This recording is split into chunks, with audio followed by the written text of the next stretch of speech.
So welcome to today's lecture. In today's lecture, we will be discussing what is known as the Gibbs sampling.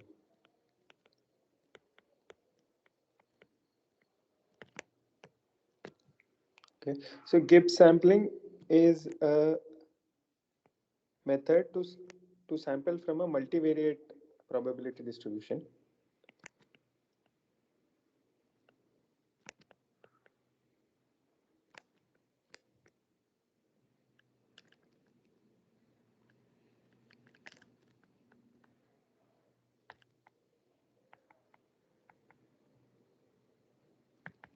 Okay, so Gibbs sampling. So we will use an example to first illustrate the Gibbs sampling method on a very simple toy problem or a simple case. Then we will discuss the general case of the Gibbs sampling method. Since it is multivariate, it might become confusing if we directly go into the general case. So we will build up the understanding using a simple example. Okay. So consider the joint probability mass function. Uh,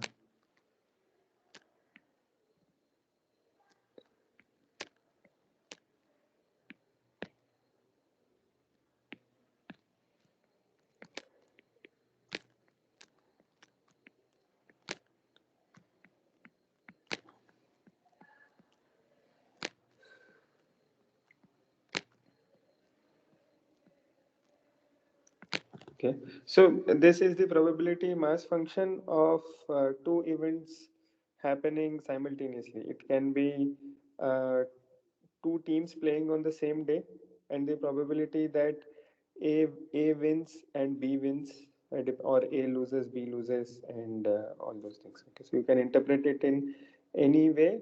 So the possible outcomes for this is that, so if suppose A wins, let us just assign a physical meaning to all these things. If A wins, we say that the value of the random variable is 1.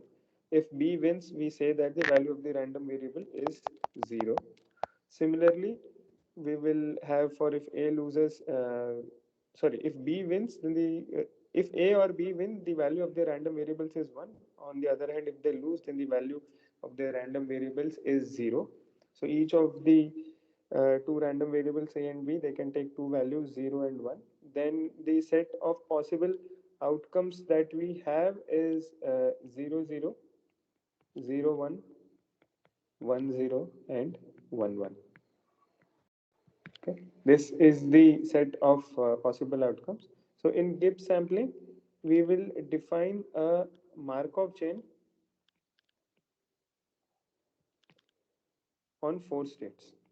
Okay, so if we have to do Gibbs sampling to generate the probability distribution, the joint probability distribution, which is given by this matrix, then we will use a Markov chain on four states, and these four states are defined by the all possible outcomes. Okay, so once we have defined the Markov chain on four states, then what we will be doing is we will be doing a random walk on this Markov chain. Okay, this random walk will not exactly be, so it has to follow a certain discipline, which we will discuss shortly. What is the discipline that it has to follow?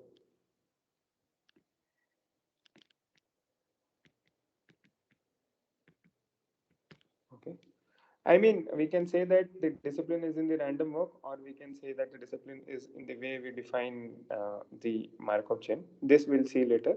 And like in the Metropolis Hastings algorithm also, although in the Gibbs sampling method, there is no acceptance or rejection. Earlier, we defined a criteria for accepting the next state or rejecting the next state. Here, there in Gibbs sampling, there is no concept uh, of that kind. But one similarity is that, so we will see that after a long time, when we say long, it can be short as well. I mean, just an expression. The So after a long time, we will get the stationary distribution. Okay. So the stationary distribution of the Markov chain, which will be thus, which we will define shortly, uh, will be equivalent to the probability distribution that we are looking for. Okay. And I mean, they can be, when we say what we want, it basically means that the percentage of time spent, okay, or the visit ratios and all these things. So we are basically saying that if the probability, so after we do a random walk for some time or for a long time, then after that, the Markov chain will spend 10% of its time on the state 0, 0. Okay. So when what do we mean when we say that the stationary probability distribution of the Markov chain converges to what we want? So after we do a random walk for some time, then the stationary the amount of time that the Markov chain spends on state 0, 0 will be 10%. Similarly, 40% of the times it will be on the state 0, 1. 30% of the times it will be on the state uh, yeah, 0, 1. Okay, so this should have been 1, 0. Yeah, and 20% of the times it will be on state 1, 1. Okay, so this is what we mean by percentage of time spent or visit ratios. I think you get the idea. Now to explain the algorithm, okay, so we start with, like as with any algorithm, we just suppose the initial state. We assume the initial state. It might be decided by some other discipline also, but it is okay. Suppose our initial state is 0, 0. Okay. So now we come to the restriction on the random walk. So when we say the restriction on the random walk is that in the next step it can jump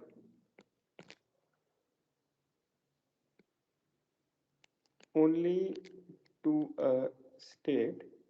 So from 0, 0, if we see it has four, it normally speaking, it can go to 0, 1, 1, 0, 1, 1, or even just stay at 0, 0. But in the Gibbs sampling, we have the restriction that it can only jump to a state in which at most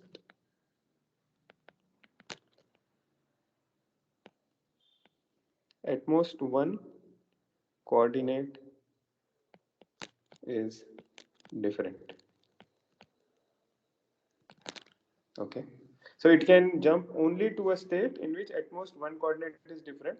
So from 0, 0, it cannot jump to 1, 1. Okay. And from 0, 0, it also cannot jump to, okay, so it can, that is the only state, I think, okay. Because if we consider 1, 0, then the second coordinate remains the same, the first coordinate changes.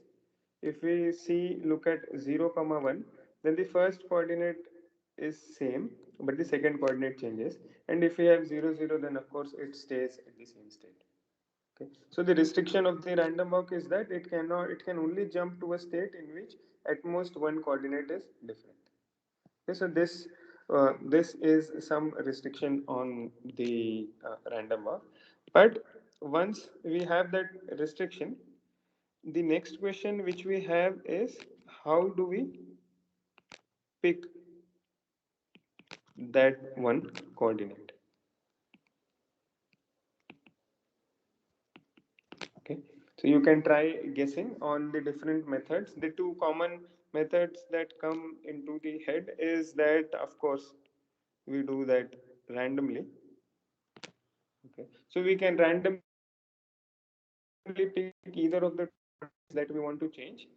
So that will be a probabilistic component. And once we have picked that component, then we only have to see for this example whether it will jump uh, to a new state or it will stay at the same state. Okay, and then the other way to do is to do it just sequentially. Okay, so there is no randomization here. We'll just update it one by one. Okay, so these are the two methods. There can be other methods as well, but it will need some work to prove that mm, that that particular discipline of picking that one coordinate is consistent with the detailed balance. Okay, so that is something which you will have to do if you pick some other methods. So for this example, suppose we picked the first coordinate, the coordinate corresponding to A.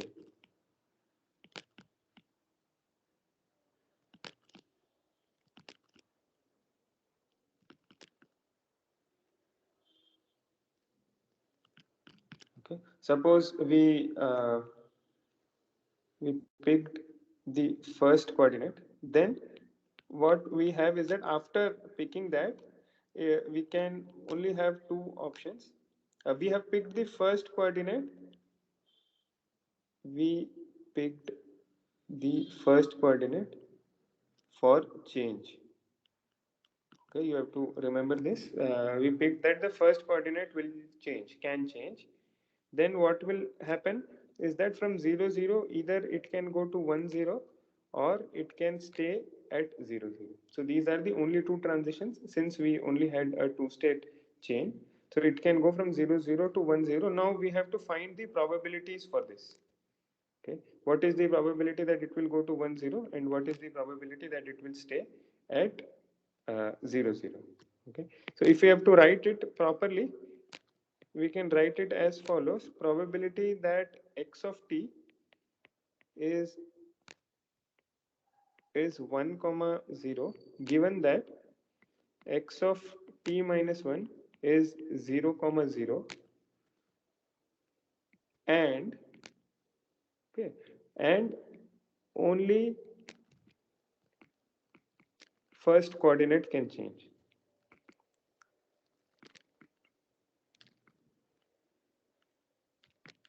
So we are interested in this probability that from 0 0 we will jump to 1 0, but only the first coordinate is allowed to change. If you think about this carefully, this is equivalent to saying that the probability that A is equal to 1 given that B is equal to 0. Okay, where we are writing the states as A comma B. Okay, so if you are writing the states as A comma B, this is equal to the probability that A is equal to 1 given that B is equal to 0. Okay, so this becomes a conditional distribution. Then probability that B is equal, so we have been given that B is equal to 0. Then what is the probability that A is equal to 1? This can be calculated, I mean this will be 4 by 5. We'll see later just as the revision of basic probability. This will become 4 by 5. So we have, I mean what we have done here is 0 0.4, 0 0.1 plus 0 0.5. Okay. So when we have fixed, I mean just to revise some basic probability, when we have fixed B is equal to 0, then it means that our sample space is just these two events. When our sample space is just these two events, we have to scale it in such a way that they add up to 1. Then the I mean, the ideal way or the common sense way of doing this is to divide them by the sum. So we have to normalize it to 1. So that is what we do. You can also look at it from the formula of conditional distributions and all those things. But I personally prefer it to look at it in such a way that the sample space has now been reduced to only these two events. Now we just have to normalize it to 1, and that is what we have done here. 0.4 divided by 0.1 plus, so this becomes 4 by 5. Okay, so what we have done here, that is the main idea of the Gibbs sampling method. All right, So that is the main idea of Gibbs sampling method. So whenever we have to generate something, so we will first evaluate all the conditional probabilities, and we will use those conditional probabilities to describe the evolution on the chain. Okay, so in this case what we have found is that this p is equal to 4 by 5 and 1 minus p is equal to 1 by 5. Okay, so if we are at 0 0 with probability 4 by 5 will jump. When we are at 1 comma 0, we will again do some calculations. All right, so but yeah, again do some calculations and decide on what will be our next jump. Algorithmically speaking, I mean, or implementation wise, we do not want to do those calculations again and again. So we do everything beforehand and store the values as it is. So given our original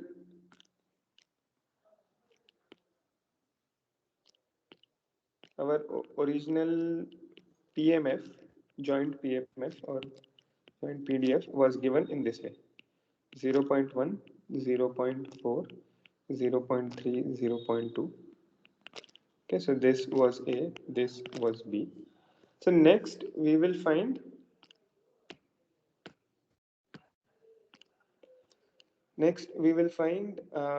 conditioned on B.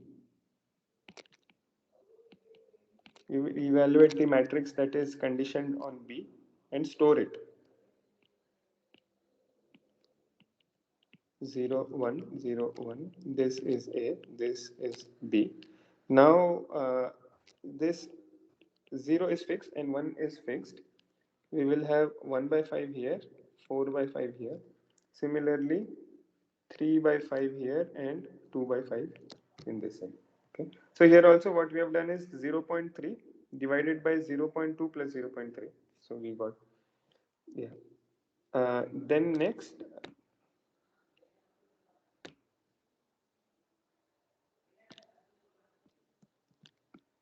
we find out conditioned on A.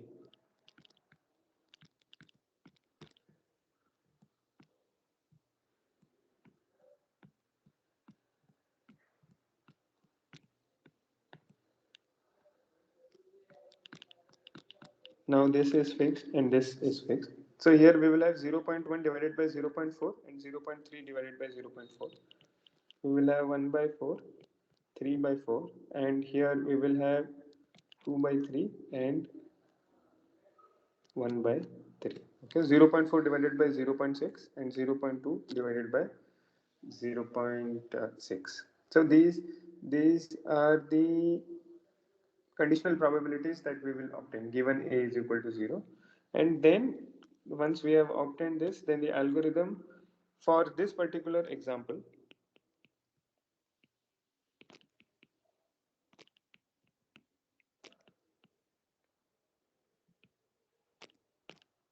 can be written as follows. So the first step will be to pick initial state A0, B0. Okay, this becomes our initial state, and then the only thing is that for t in 1 to capital T,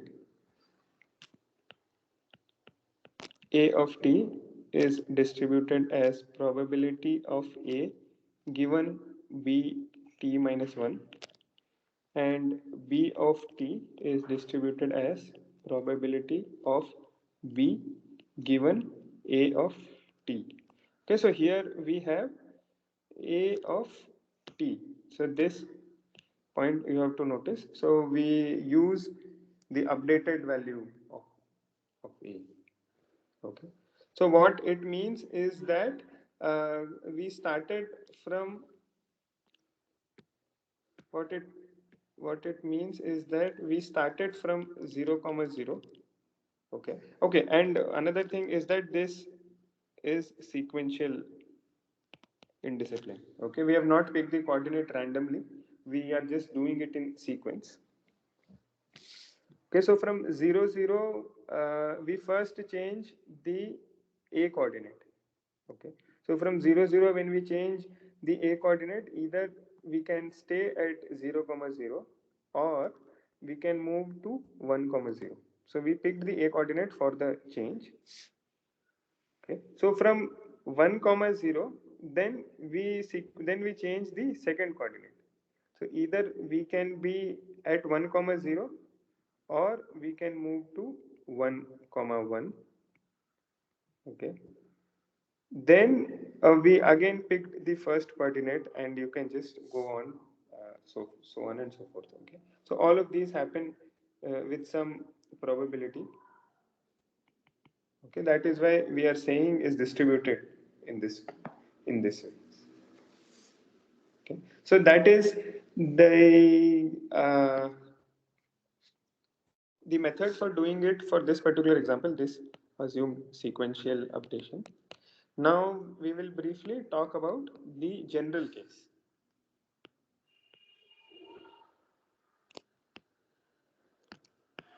Okay, we will talk about the general case.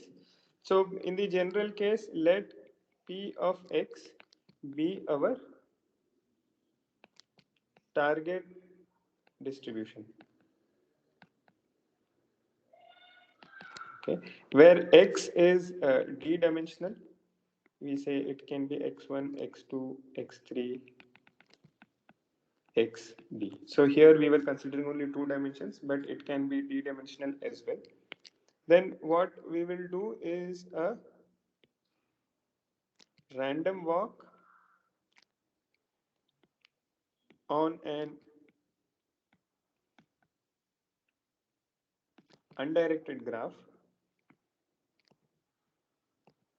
whose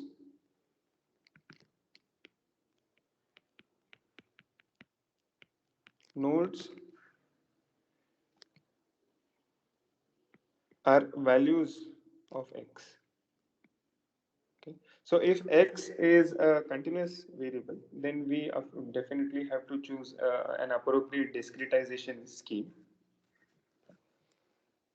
That depends on the application.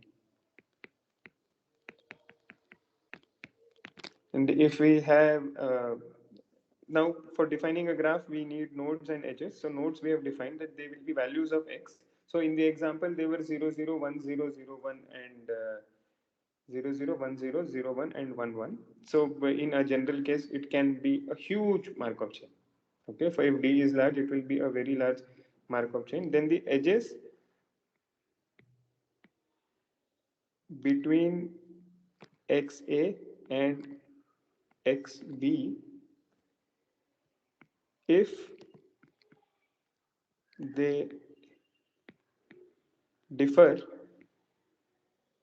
only in one coordinate. Okay, so when we say one coordinate, it means that if we have x1 to xd, only one amongst x1 till xd is different, only then the edge will exist. For example, if we have, let's say, two nodes x1, x2, x3, xd, let's suppose this is x of a and x of b is y1, x2, x3, x of d. Okay, so here only the first coordinate is different and the rest of everything is same. So there will be an edge between xa and xb. Similarly, there will be other vectors as well where x2, just the x2 is different, just the x3 is different, and all those things. Okay, but one thing you have to remember is that uh, the first coordinate is different does not mean that. Okay, so if we have another xc, it is possible that it will look in this way.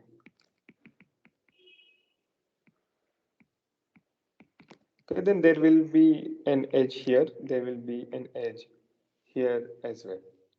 Okay, so you have to remember this, that in the three cases xa, xb, xc, the first coordinate is different. You should not misinterpret it by thinking that xa can be connected only to d many other nodes. Okay, because The first coordinate is different, but the first coordinate can take several values. For our example, it was taking only two values because we were having 0 and 1.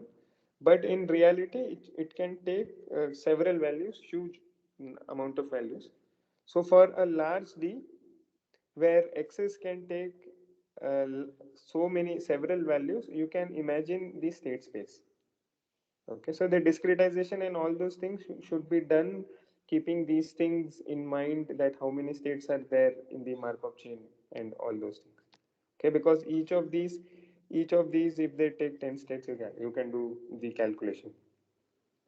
Okay, now we will briefly see, we will see how it satisfies the detailed balance.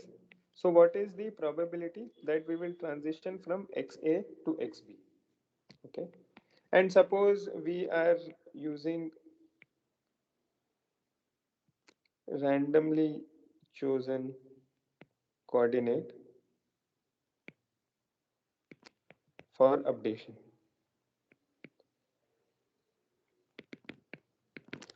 Okay, so if you do randomly chosen coordinate, then probability of XA to XB will be 1 by D, because first we choose the coordinate that we want to update. Okay, and since there are D coordinates, it can be any one of them. Then what we are saying is that probability,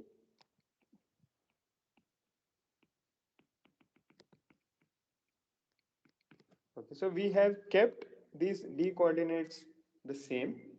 Now given, sorry, these D minus 1 coordinates the same, given the fixed values of these D minus 1 coordinates, what is the probability that we will get y1? I mean, yeah, what is the conditional distribution of y1? This will be the probability of jumping from xa to xb. So we can write it, we can do some small modifications.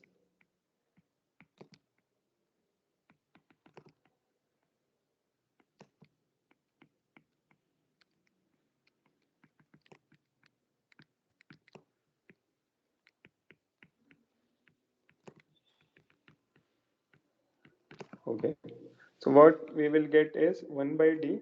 This is just the joint distribution. Okay, so we will have y1 x2 xd. So in terms of vector notation, okay, so these are all vectors. I'm not writing it as vectors because we do not want to unnecessarily clutter the notation. Okay, so xa, xb, xc's, they are vectors. Here x is also vector, x is also a vector. So we will have xa 1 by d, probability that x2 till xd. Okay, so this is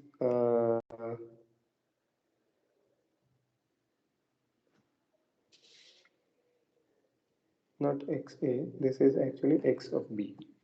Okay, so similarly we can use the same tricks and evaluate the probability of going from xb to xa. That we will obtain as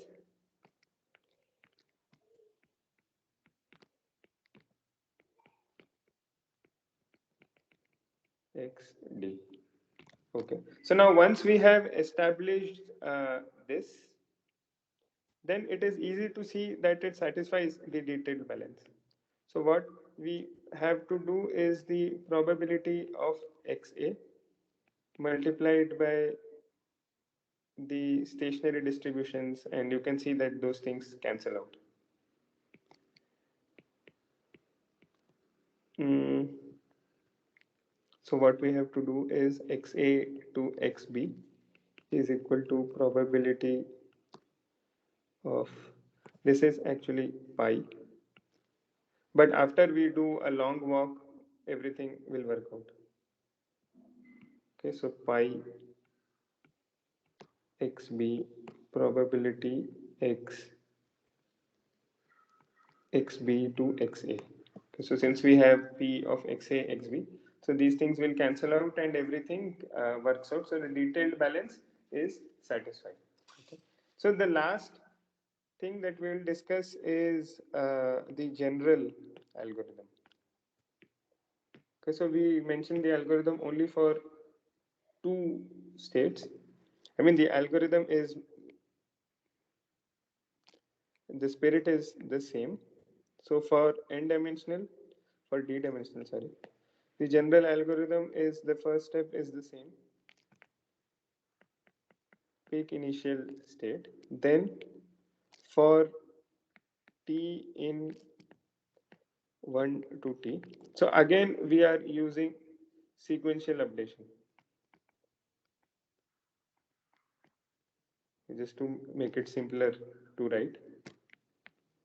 So x1 of I plus 1 is equal to probability x1 given x2 of I, let us say I here, okay.